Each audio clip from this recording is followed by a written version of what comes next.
Hey everybody, welcome to another chapter of the book of Sean. It's good to see you people. I'm feeling better, could you tell? I've gotten over my long week of illness. Last week I almost died, people. Not seriously, but I felt like I was. You guys must have prayed for me because I'm feeling better. It's good to see you. Thank you for tuning in tonight. Got a great show for you. I know I say that a lot, but I actually do have a great show for you. I have a great guest tonight. My brother Jamal is here. He's a dancer and a choreographer. Look at him. Look at that smile. Look at that smile. I like it when black men smile. Look at that. He's here tonight. We're going to talk about his great journey as a dancer and a choreographer who's had some success. And what most people don't realize is that success can be just as big a burden as failure sometimes. You hear what I tell you?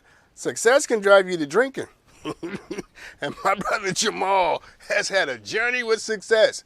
I'm hoping tonight to inspire him and give him some really good advice to, get him standing back up on his feet, get him back in the race, make him excited about the next great chapter of his life. And as I try to do that for him, I'm trying to do the same thing for you, because that's why we tuned in, right? We tuned in to feel better, people. We tuned in to be inspired. That's what's going to happen tonight. We're going to do some Ask Dr. Sean. You guys sent me some great questions. And we're going to start with some headlines. Play the bumper, Hailey. Yes. Let's talk about Elon Musk, okay? I know how much you love Elon Musk. Y'all love Elon. Y'all love Tesla. Y'all love SpaceX. Let's talk about Time Magazine's Man of the Year a couple of years ago. So apparently Elon wants out of his deal with Twitter. Remember how he came on? He was going to buy Twitter and turn Twitter into the free speech center of the universe. But now Mr. Elon wants out of the Twitter deal. Elon Musk's lawyer sent a letter to Twitter saying he's terminating their merger agreement. But apparently, Mr. Elon Musk has not figured out that it ain't going to be that simple. You don't get to promise people $44 billion and then walk away from it. Because they want their money. Imagine if somebody promised you $44 billion and it's like, I changed my mind. How would you feel about that? You'd take them to court, wouldn't you? And if you wouldn't take them to court, I would take you to court for not taking them to court. Because that's how dumb you would be. But Mr. Elon Musk, he wants out of the deal, people. So listen, legal experts are saying that, this is going to be complicated because the stock price that he was willing to buy Twitter for, nobody else is willing to pay that kind of money. So Twitter's like, give us the money. We want that money. But I'm not really doing this story because I really care about Twitter, because y'all know I don't even like Twitter, okay? I think Twitter's a cesspool. I think Twitter's a bigger cesspool than Facebook, and Facebook is a huge cesspool. I'm doing this story because I like a good Elon Musk story. Ain't nothing like talking about Elon Musk, because y'all love Elon Musk, because in America, we all think if you have a lot of money, you must be a great person. Enter Elon Musk, who proves the point that having a lot of money doesn't make you a great man. It just makes you really rich. You do understand that you can have a lot of money and have no integrity at all? In fact, a lot of people who have a lot of money have no integrity. And I get to say, because of this story, that Mr. Elon Musk is apparently not having a lot of integrity. Because let me tell you what integrity is. Integrity is when you say what you mean and when you do what you say. Integrity is when you open your mouth and you say something and you meant what you said. Integrity isn't saying, I want to buy your company for $44 billion and, I changed my mind. You know why he changed his mind? Because the moment he announced he was going to buy Twitter, Tesla's stock went down. Elon was like, I don't want it that bad. I don't want it that bad. But the truth of the matter is, he never really wanted Twitter. He just wanted to buy it because he could. And that's the point of the story. That's the moral of the story, people, is that some people just want to do things because they have the power to do them. And what we've done in this country is that we've empowered people to have power that they shouldn't have. Okay? Mr. Elon Musk is a wonderful example of what happens when you give people too much power too soon without any restrictions. Just because Elon Musk makes a great electric car does not mean that we should turn the world over to him. Okay? He should just stick to making cars. And that's the moral of the story, beloved. Don't give people too much access and too much power too soon, before they have a chance to prove that they're worthy of the power you happen to be giving them. Because when you give people too much power too soon, you end up regretting giving them anything at all. And that's what Mr. Musk shows us. That just because you're good in one thing Doesn't mean you're great in everything, okay? And sometimes it's just better to keep people in their place where they belong. You're good at this, so you should stay over here, okay? Here's what I mean. When you guys make your next $1 million, your cousin should just stay your cousin and not your business manager. Let's move on. Let's talk about Sri Lanka. I'm cooking with hot grease, Jamal. I'm cooking with hot grease right now. Let's talk about Sri Lanka. Now, I know you guys are thinking, I don't care about Sri Lanka.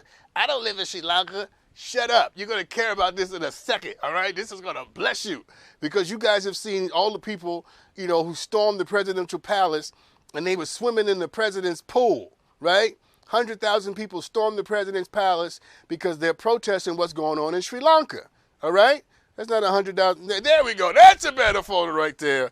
All right. So what's happening is 1 million people have been protesting what's going on in Sri Lanka. What's going on in Sri Lanka is the country is bankrupt. The country is bankrupt. People can't afford food. They can't afford gas. And they can't afford medicine. And the people of Sri Lanka have had enough. You hear me? Millions of people on the street protesting. They want to get rid of the president. They stormed the president's house, and then they burned down the house of the prime minister.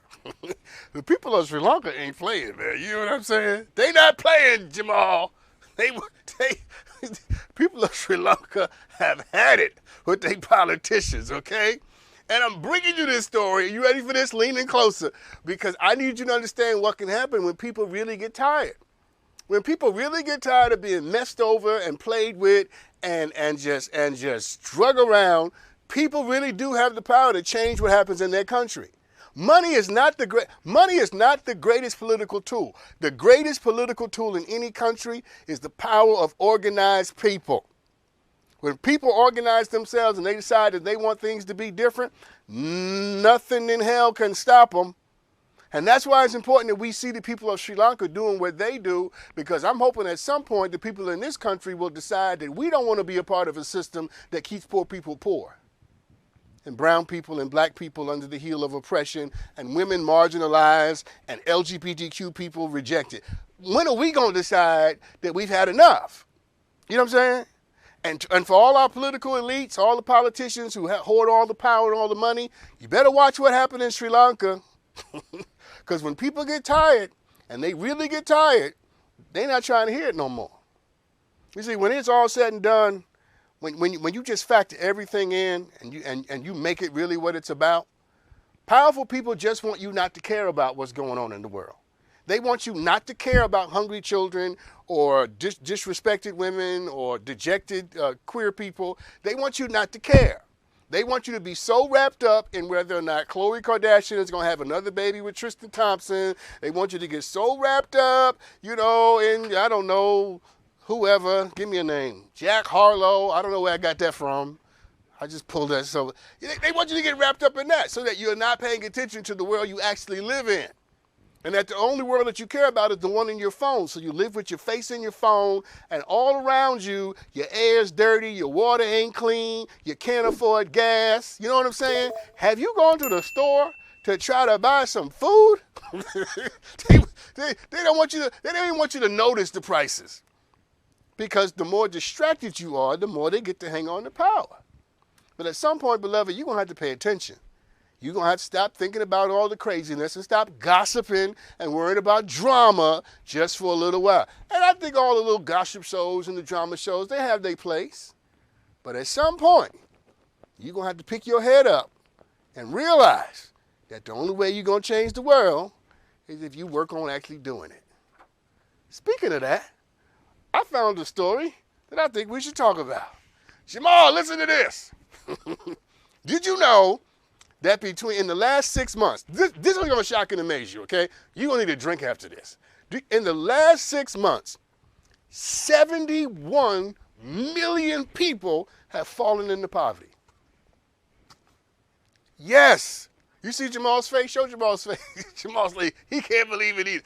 In the last 6 months, 71 million people have been driven in. That's a lot of people. 71 million people worldwide, all across the world, not just in America. People can no longer afford rather to buy food and medicine. And in the last 6 months, 71 million people have sunk deep into poverty. And here it is. I bet you know some of them. Yeah, come on, let's go there. I know some of them. We all know somebody within the last year or 6 months whose financial situation has changed. We all know somebody who has a different financial status because of what's going on in the world. And it turns out that there are 71 million people who are in a different financial situation, and many of them now living in poverty, officially poor. There's not a person under the sound of my voice who's not affected by what I just said. And when you got 71 million people sinking into poverty, it makes you grateful for whatever stability you have. Let me say something to you. You ready for me? Because you didn't come ready. I came better, but you didn't come ready. You need to hear me. I don't care what your financial situation is. I don't care how much money you don't have, how much money you wish you had. When you know that 71 million people went into poverty in the last 6 months, and the fact that you are not, it better put a smile on your face, and it better make you grateful. You ought to go to bed tonight with a little more gratitude in your spirit, because there but for the grace of God go all of us. It could have been you sinking into poverty. It could have been you homeless. It could have been you hungry. It could have been me starving. You follow what I'm saying? We could both be sleeping in our cars right now. Both of us right now, sleeping in our cars. I'm blowing my horn at you. You blowing your horn at me because we both sleeping in the car. But it didn't happen. You hear me? You woke up this morning in your bed, in your home, and it may not be a palace, and you may not have 9 bedrooms, and you may not have 8 bathrooms, but you got something that kept you out of poverty. And I wanted to do this story to remind you that you better be grateful. Don't you sit up in the middle of your life complaining about what you don't have and who won't call you back, and you forget to give thanks for the fact that you're not one of the 71 million people who sunk into poverty in the last 6 months. I was sick last week and someone said to me, Dr. Sean, why don't you just call off and don't do the show? And I said to them, I'm not calling off not doing this show. I don't take this show for granted. This show could be gone tomorrow. I'm going to sit in this chair every chance I get. It's a blessing to come on the air and talk to you.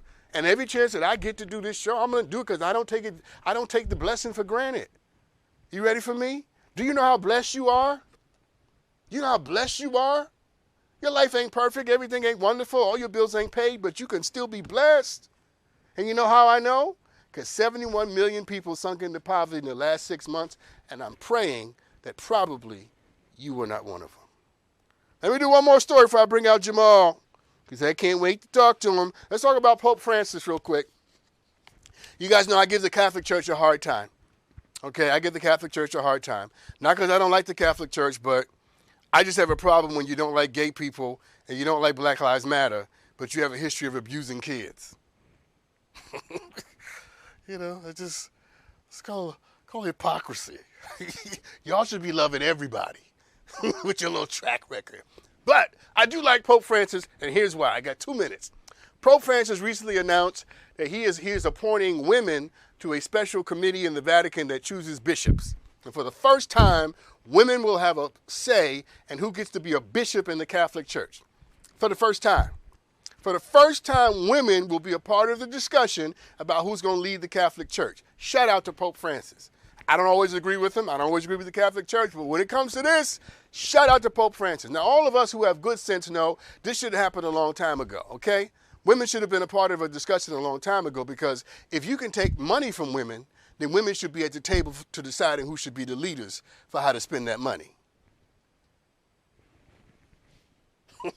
Let me lean in and look at you. You know what I'm saying? They don't have a problem taking money from women. But I'm happy about this, because I believe that we have to undermine entrenched racism. We have to undermine entrenched sexism and misogyny and homophobia and trans. We have to undermine those things. And this is how you do it. This should happen a long time ago. Women should have already been at the table, okay? But I'm glad it's happening now. And I can't speak for you, so I'll speak for me, and let me just say this. I could not be a part of a denomination or a church that did not ordain or affirm women. I'm not coming to your church. If women can't preach at your church and they can't be in leadership in your church, I'm not coming to your church. I'm not participating or collaborating in any kind of foolishness. And I think women all over the world, especially in the Catholic Church, ought to decide that if I can't have a seat at the table, you can't have my offering. I bet you if women stop giving them offerings, the church will be a lot. The church would be transformed overnight. Yes, it would.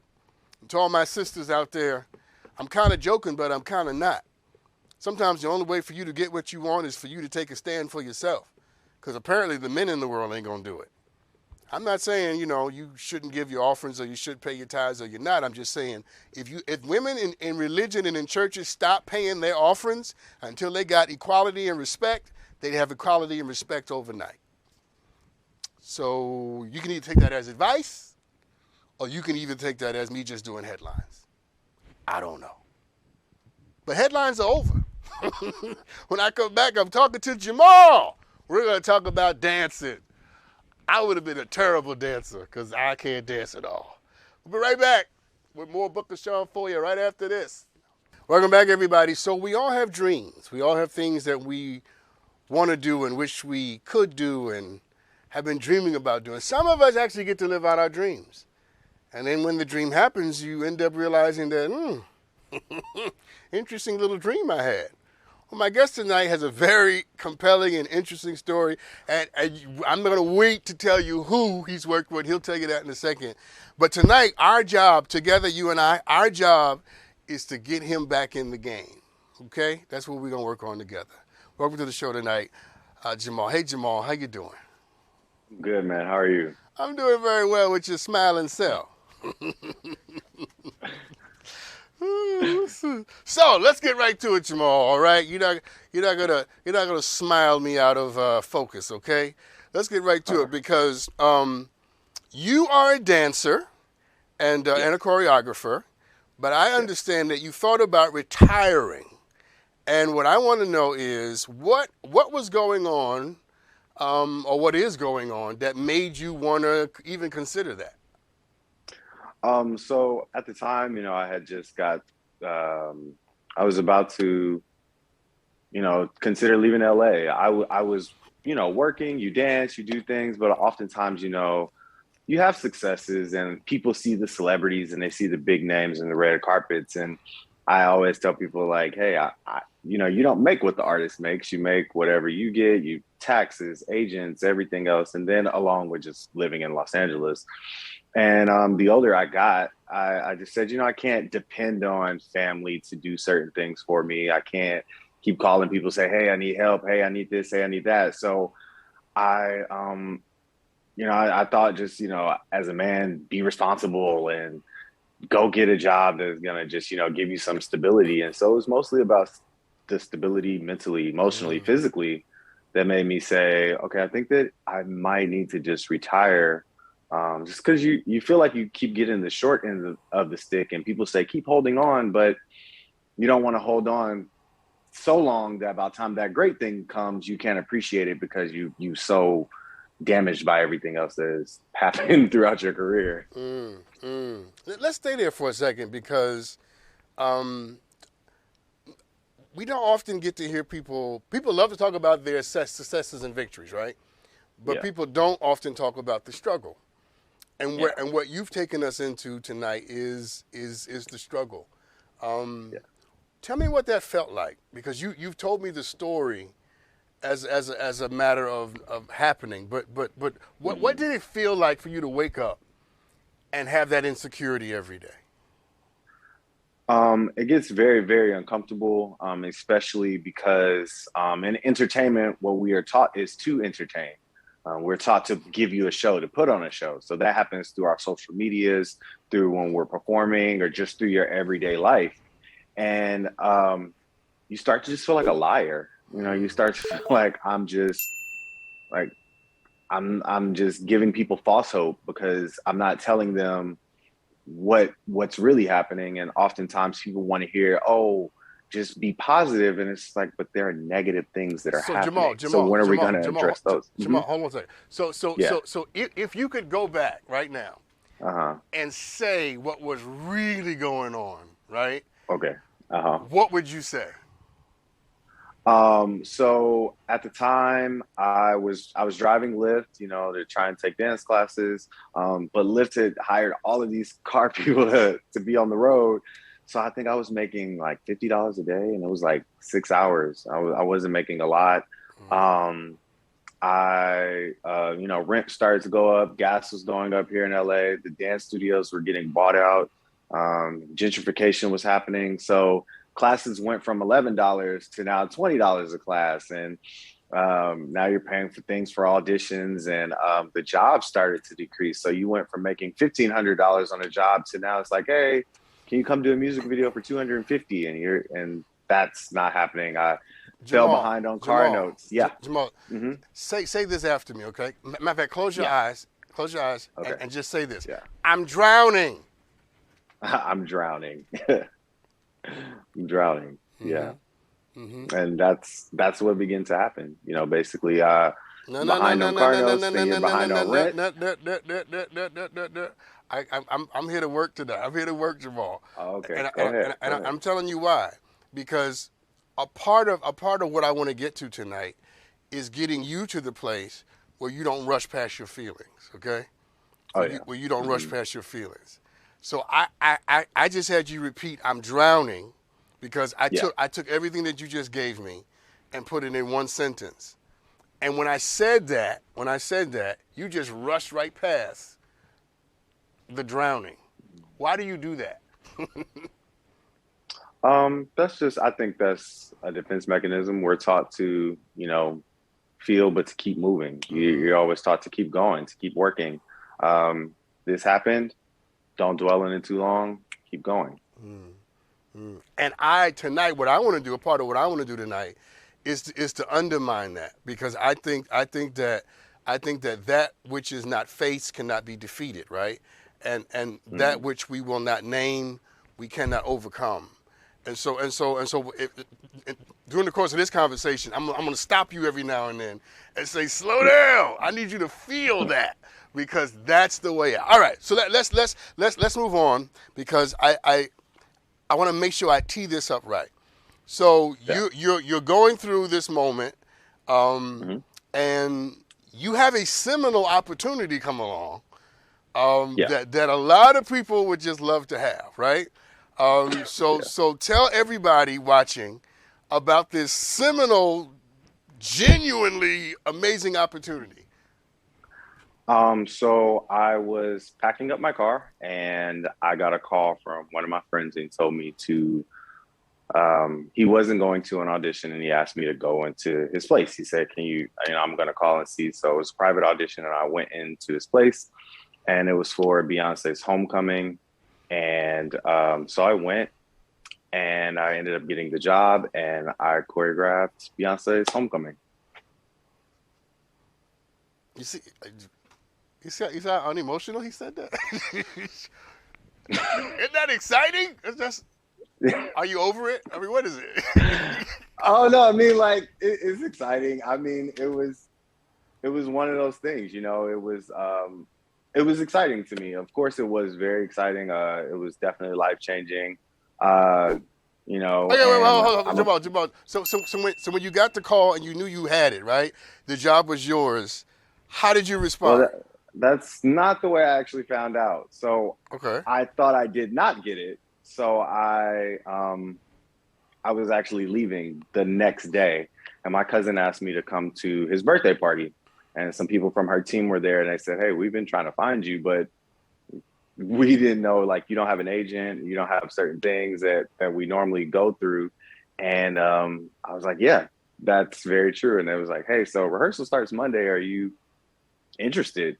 And that's really how it happened. And so for a while, like, it caught me off guard. I thought that life was going to change for me. I said, "Oh man, like, this is going to be the greatest time," and I was super excited. I had dreamed of choreographing or to work with her for so long, like years, and I was like, man, like that.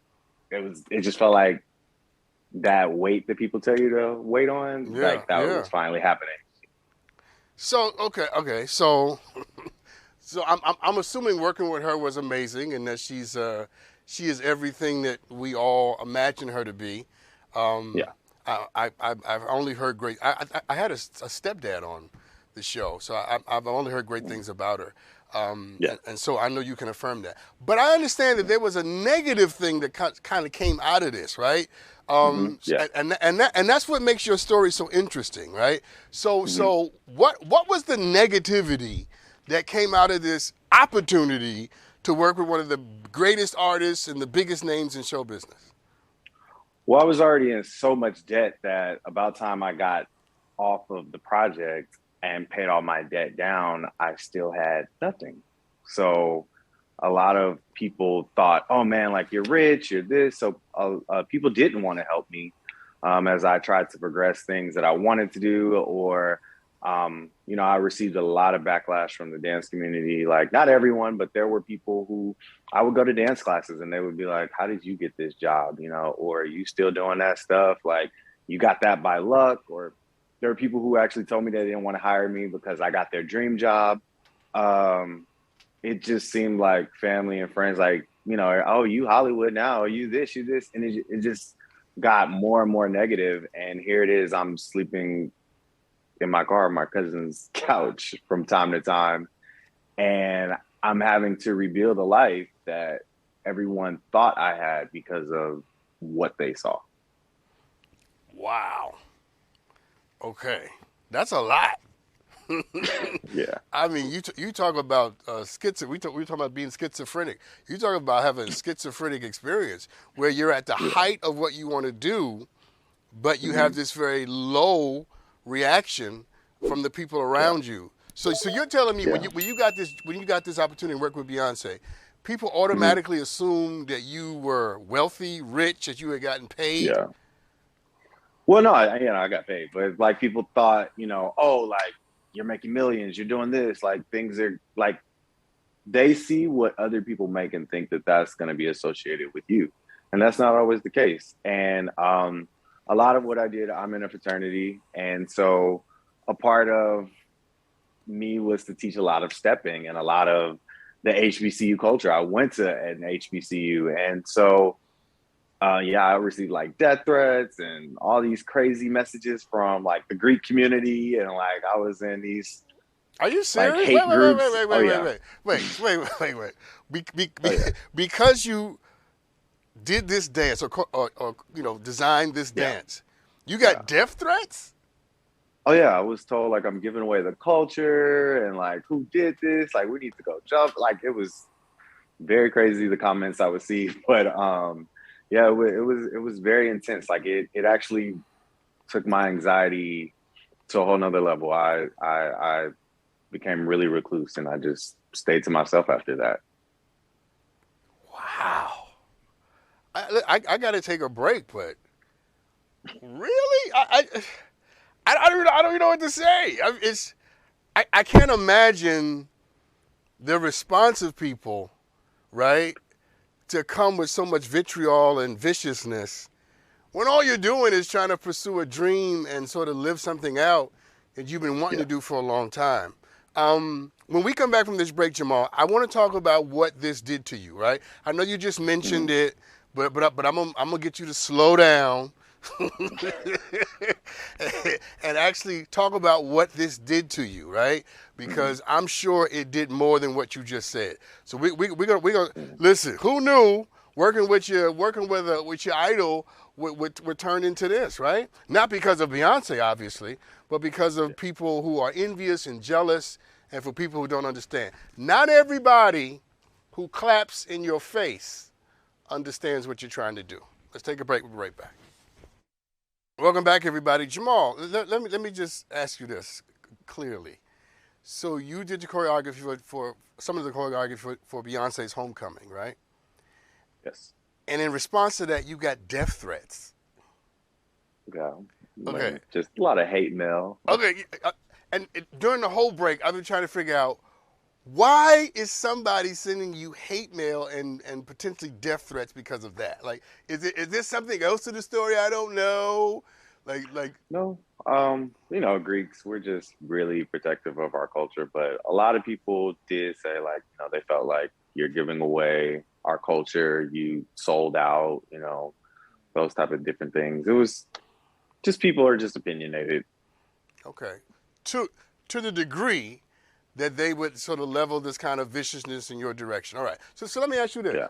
Let me ask you this because we've kind of treated it as if it's something calming the currents. You do a dance, people hate you, they want to kill you. It's Yeah. Tuesday.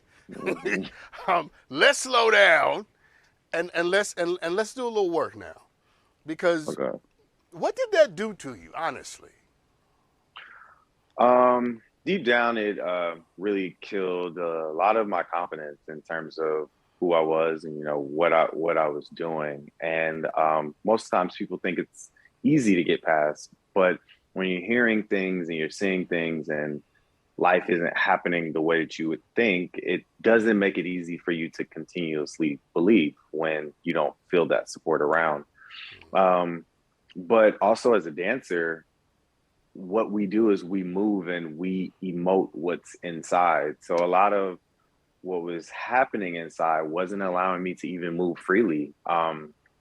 A lot of things happened. I started to gain weight. I couldn't move sometimes. Injury started to creep up. Like everything seemed to be going in the left field for me. I was I began to get like afraid to even go to dance studios or socially. I had just really bad anxiety to be around people, to be around entertainment, to be in the midst, or it also created fears. Like, when you want to say, hey, I got this project, hey, this I want to do, and you start to want to grow past um, wherever you have been, it makes it harder to say, like, I want to keep going because you have a fear of something repeating itself, or you don't want to be back in that space again. So you do everything with caution, but a part of art is to freely move. So you're kind of battling with it back and forth, and you tend to lose a very high sense of self. Mm, mm. Now what I noticed you do a lot. You say you instead of I. Yeah. Oh, yeah. Yeah, yeah. And my sense of you tonight is that you protect yourself emotionally. Yeah. Yeah. My sense of you is that you sort of push it away far enough for you to be able to talk about it, but not actually feel it or actually sit in it. Would that be a correct assessment? Yeah, that's pretty true. Yeah, It's pretty accurate. yeah, yeah. And what do you think that's doing to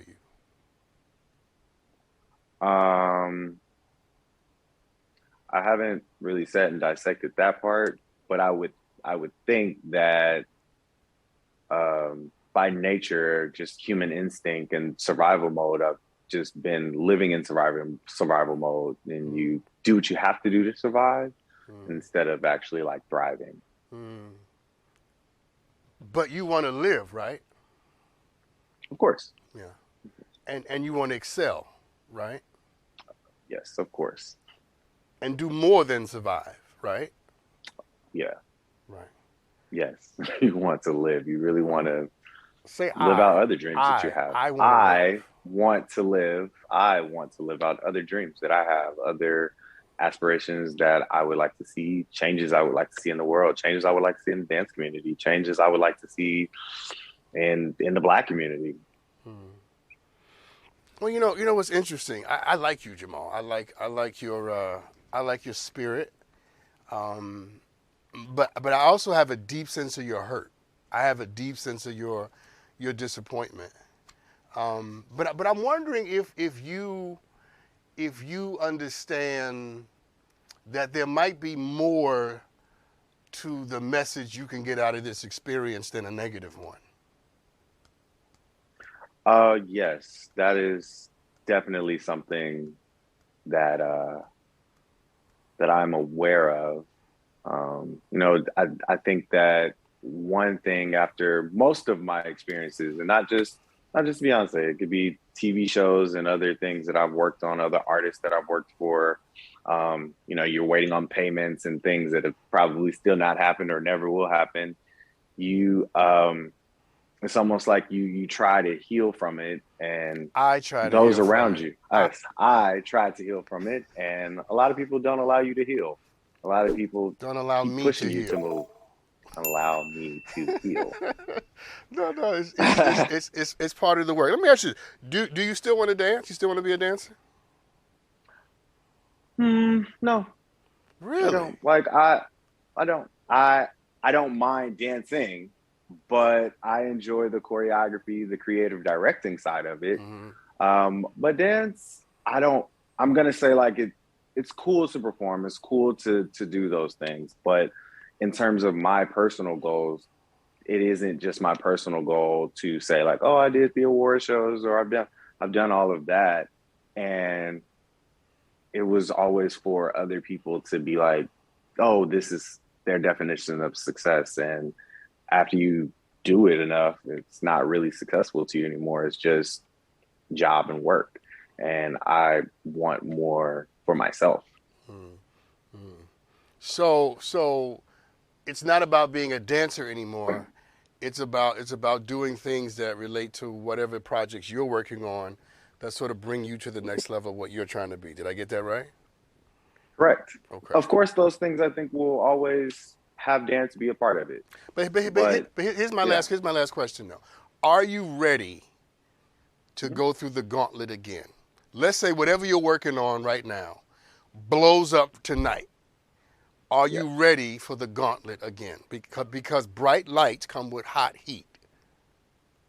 Uh, I'm torn. I will say that. I think that some days I get up and I'm like, yeah, let's go. And then some days I get up and I'm like, no, you're crazy. Like, why are you doing this to yourself? Hmm. So it's a mixture.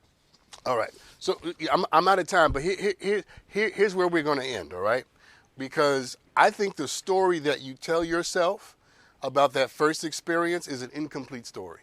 I think everything that you say happened, and I believe it, and I trust it, and I know it to be the case. But here's what I also know. That was preparation for you, Jamal. Something bigger than you was preparing you for the light in the stage that you're going to stand on. And you needed to experience all of that when you were small. You needed to experience all of that in your obscurity so that when you experience that in your bigness, in your moment, you'll be able to look at yourself in the mirror and say, been there, done that, survived it, overcome it, I can handle it, what's next? I'm saying to you that the next time you tell this story, tell the story you told me tonight, but then add this part that I'm giving you tonight. That it had to go down that way. You needed to feel that. You needed to be drugged through the mud so that you would understand what it means to stand in your truth and to own your gifts and to not have to explain it or to apologize to anybody because you paid the price to do it. And that's why I'm excited about your future. I don't know, whatever you're going to work on next, I know this. I know that greatness invites criticism and persecution. And I know that for some reason, life chose to teach you early how to deal with that. And I'm saying there's a reason for that, Jamal. Don't underestimate why life chose to teach you early how to be persecuted. Yeah. I'm gonna be quiet. You told me to sit with you. So Like the one time I want you to talk, so you just say you can be quiet. there you go. Listen, I hope you receive all of that. I hope you get what I'm trying to I say. do. Yeah, I do. And yeah, I truly believe that.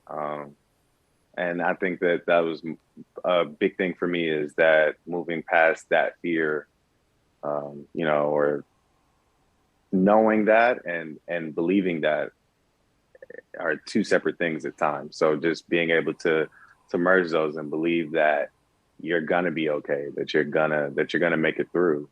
Um, that it is preparation, yeah, and believe that that day will come. yeah. Listen, I got to go, but you're already okay. You're already all right. Listen, everybody, I got to take this quick break. When we come back, I'm going to say some more about this. We're going to do some Ask Dr. Sean. We'll be right back right after this. Listen. I love talking to Jamal. I wish him well. I pray and hope that he flourishes in whatever he's trying to do next. But I do think that sometimes we underestimate the power of persecution. We underestimate the language. Sometimes life speaks to us in the syntax and in the grammar of heartbreak and disappointment and persecution. And what life is saying in that language isn't that you're cursed, isn't that you aren't going anywhere. What life is saying in that language is, I'm preparing you for something greater than this. And I need you to learn how to handle persecution now so that you can overcome it later. Anyway, let's do some Ask Dr. Sean. Play the bumper, Hiley.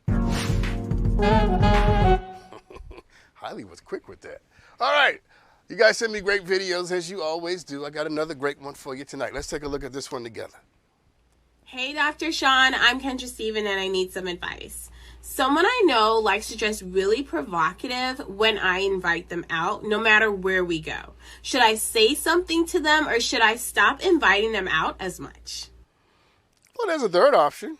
You can kind of get over what they wear. You cannot be wrapped up in what they got on.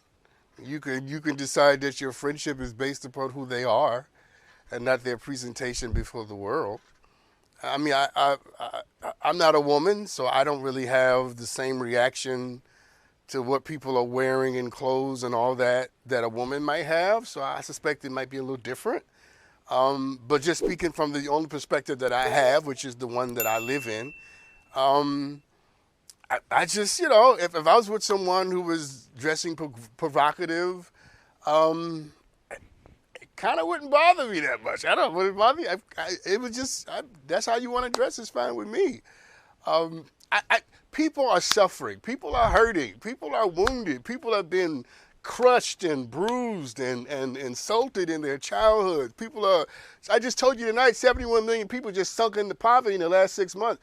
You don't know why people need to do certain things to feel good about themselves, right? You don't know why certain people just need, to sort of get attention. And sometimes because we don't know, we assume certain things and we judge and we rush. I tend to not be that kind of person. I tend to let people exist in the spaces where they're able to thrive and feel safe and feel secure. And while I may not like necessarily, what you have on, I just don't think it should be the basis of a friendship or the moment of confrontation. I think that maybe you should have a conversation with your friend about what's going on, because it may be so much bigger than the clothes. And it often is so much bigger than what someone has on. So instead of you having a conversation about being provocative and showing flesh and getting attention, maybe you have a conversation to ask your friend, are you okay? What's going on? Tell me more about your story, your journey. Because before I try to make a judgment about what you are wearing, I should probably try to understand more of what you've been through. See, it's the journey that tends to compel people to do what they do. And so, I reject the options that you gave me, and I invite you more readily, more fully, to really struggle to understand your friend and to give your friend the space that she needs to be who she is at this moment. And you don't have to agree with someone to love them. You don't have to approve of what they're doing to love them. And you don't always have to open your mouth and say something.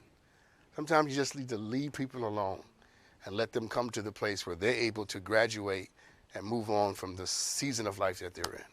You understand what I'm saying? See, this is a wonderful opportunity for you to be a friend. Anybody can be your friend when you're doing what they like or you're doing what they like. It's harder to be a friend when someone's doing something you can't stand. Man, that's hard. And this is your opportunity to see how much of a friend you really are. Okay? But before you judge her, try to listen to her heart. All right.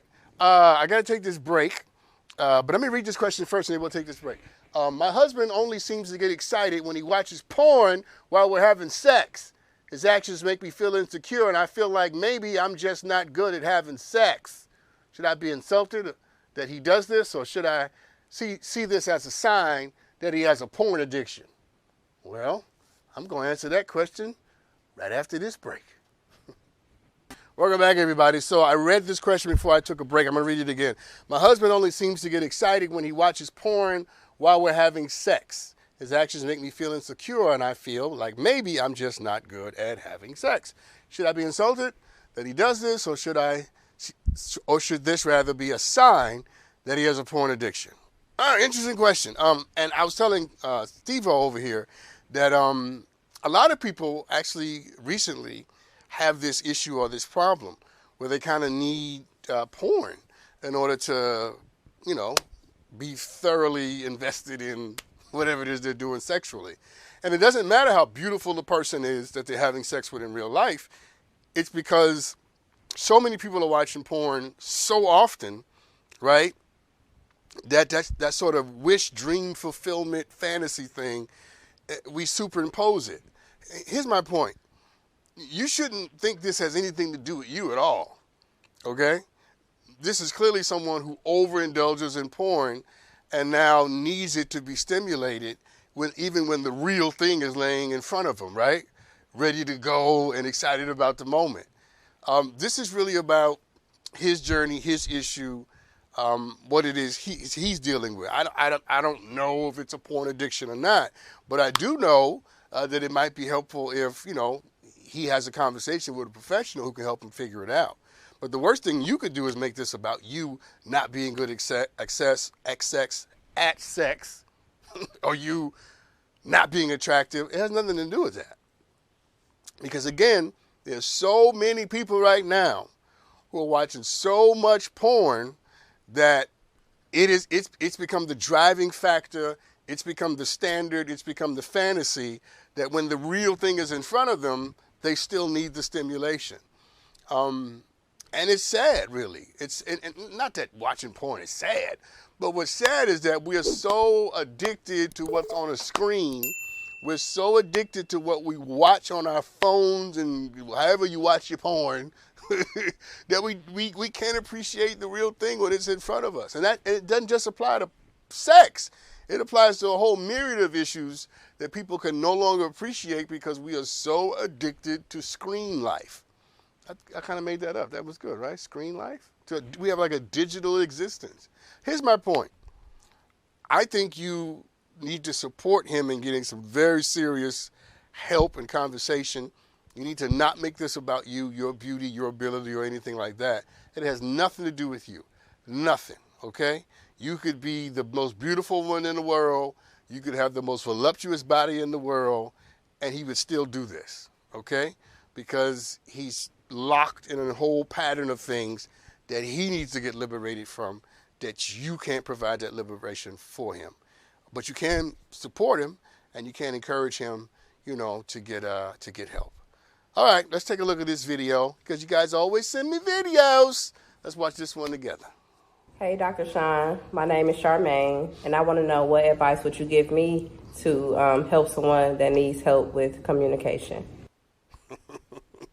What advice would I give you to help someone? Well, it depends. People always give me these questions and they don't tell me enough information. Communication with what? Communication with whom? You know, because how you communicate with your grandmother is not how you communicate with the person you're sleeping with, right? Those two very different kinds of communication. So I would kind of need to know more to give you my best answer.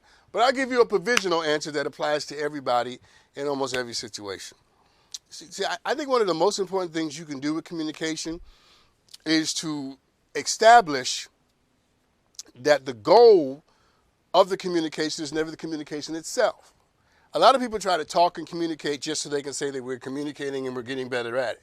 The goal of communication is never just the conversation. The goal of communication is always so that you have a greater revelation of the person that you're talking to.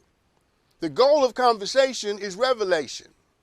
You got it? So that you have a better understanding of who you're talking to. And when two people engage in conversation with that fundamental premise in mind, they're more likely to disclose and they're more likely to listen at another level. So I would invite anybody who's trying to be better at talking to each other to understand what the goal of the conversation is. And the goal for a good relationship as it relates to conversation is I want to understand you better. I want to know you better.